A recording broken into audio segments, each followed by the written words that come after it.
What's up, Raider Nation? You know what time it is.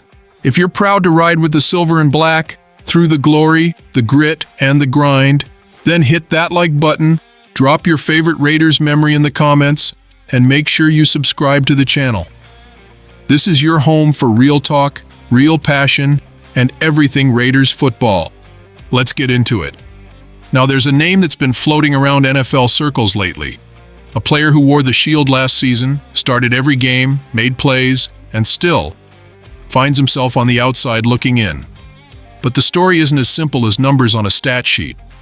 Behind those 3 interceptions and 16 passes defended lies a more complicated truth. And now, there's a team up north looking to give him a second shot. The buzz out of Minnesota is growing louder. The Vikings, thin at cornerback and desperate for veteran depth, are seriously eyeing a player who once held it down in the Raiders' secondary. They've got some young names, sure, Makey Blackman, Isaiah Rodgers, but they're not sold. And when the talk turns to filling that gap with someone who has experience, one name keeps popping up. You know who it is, Jack Jones. That's right, our Jack Jones.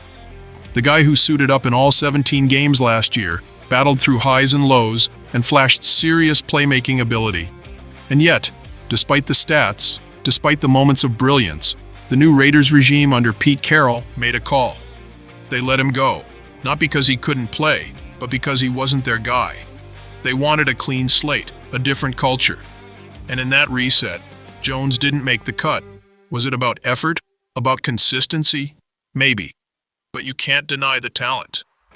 And now, at just 27 years old, Jack Jones could be heading to the Vikings on a short-term deal, possibly worth $5 million per year. A prove-it contract. A chance to rewrite the narrative. And here's the thing, Raider Nation, it's bittersweet. Because while we've moved on, seeing one of our former starters potentially ball out elsewhere always hits a little different, especially when you think about what could have been under a different coach, a different scheme, a different direction. So I'm throwing this one to you. Did the Raiders make the right call moving on from Jack Jones? Or will this be another case of a player who thrives once he leaves Vegas? Let me know in the comments. And don't forget, like, comment, and subscribe, because whether they stay or go, we follow the story wherever it leads. One nation. Always.